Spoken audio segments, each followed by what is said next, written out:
तारक नाम सभी समय बोलो सत्य ओम सिद्धाय नमः। जय सत्यम सिद्धाय नमः। जय सत्यम सिद्धाय गुरु जी। आशीर्वाद। गुरु जी, दूर के वक्त का प्रश्न आया स्वप्न को लेकर, जैसे कि आपका चैनल है उस पर उनका प्रश्न आया था कि भाई वो आपसे उत्तर जानना चाहते हैं। व्हाट्सएप के माध्यम से उन्होंने पूछा है कि उन्हें स्वप्न में जो है मंत्र दिखाई देते हैं, तो उसका क्या अर्थ है? उसका अर्थ है, अगर आप कोई मंत्र अपना गुरु मंत्र जप रहे हो और वो शक्ति संपन्न होने लगा है, आपके अंदर जागृति ले गया है, और नाद से पहले मंत्र का एक प्रकार से दर्शन होता है। जो हम मंत्र जप रहे हैं उसका दर्शन होता है। बहुत पहले ये चीज़ के लिए निराला ने भी लिखा था, महाकवि निराला हुए, तो उन्होंने लिखा था कि मुझे जो बीज मंत्र मिला उस मंत्र को मैंने आकाश में ज्वलंतमान देखा है। एक मैं प्रमाण बता रहा हूँ, योगियों का प्रमाण तो अपनी विषय है, तो एक याद आ गई उस बात पे लेकर।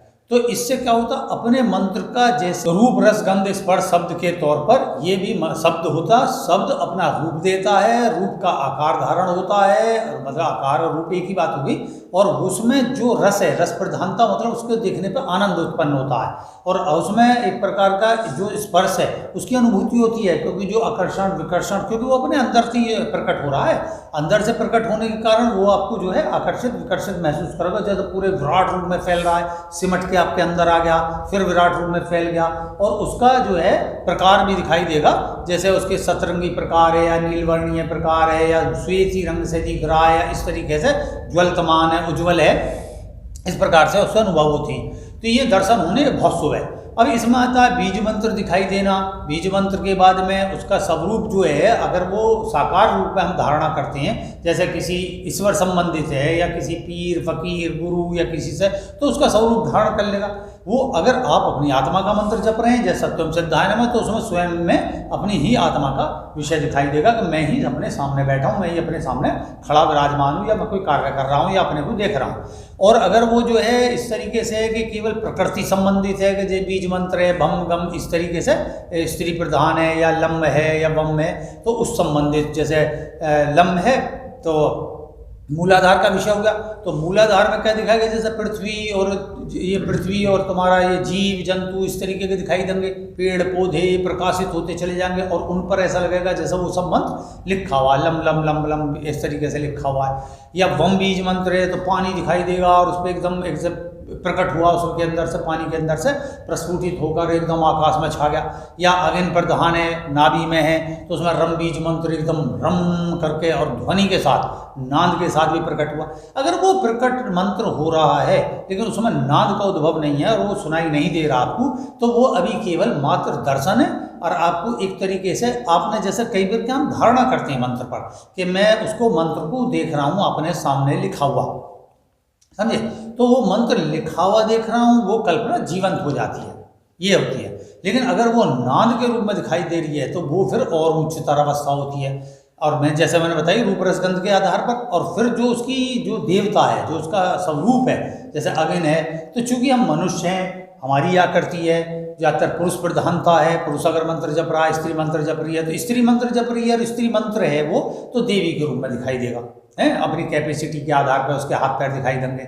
और अगर वो पुरुष मंत्र है तो अपने उनके हाथ दिखाई देंगे चतुर्थ रूप में, अष्टभुजाधारी, 16 भुजाधारी, इस तरीके से उसके स्वरूप के दर्शन होंगे। तो ये दर्शन विषय इस प्रकार से होता है। और एक होता है जैसे हम अपना गुरु मंत्र जप रहे हैं, कोई पूर्वत जन्म का कोई मंत्र होता है जो हमने पिछले जन्मों में जपा है, और जपते जपते हमने उसमें नीरसता पाके फिर ये खिन्नता आ गई कि भाई ये जो है खास सक्सेस नहीं हो रहा है, तो हम कोई और मंत्र ले लें। तो ऐसे करके हमें विभिन्न मंत्रों के भी दर्शन होते हैं, तो हम कई बार भटक जाते हैं कि अरे भाई मुझे तो जो है मेरा मंत्र तो सत्यम सिद्धाय नमः, तो मैं जो ये श्री राम क्यों देख रहा हूँ, या श्री कृष्ण क्यों देख रहा हूँ, या हनुमान क्यों देख रहा हूँ, या हम बीज मंत्र क्यों देख रहा हूँ, ये इस तरीके से, तो उसमें हमारा एकदम भ्रम उपस्थित हो जाता शायद। और कई बार ऐसा होगा मंत्र आप जो भी अपने गुरु मंत्र जप रहे हो, इष्ट मंत्र जप रहे हो, वो इष्ट मंत्र ना देखते हुए बार बार हनुमान जी का, गणेश जी का, कृष्ण जी का, XYZ किसी भी मंत्र को आप देखोगे, तो उसके देखने से हमारे अंदर फिर भ्रम हो जाएगा कि भाई मंत्र तो मैं जप रहा हूँ ये, और दर्शन हो रहे हैं किसी और के। तो ये जो है दर्शन हमें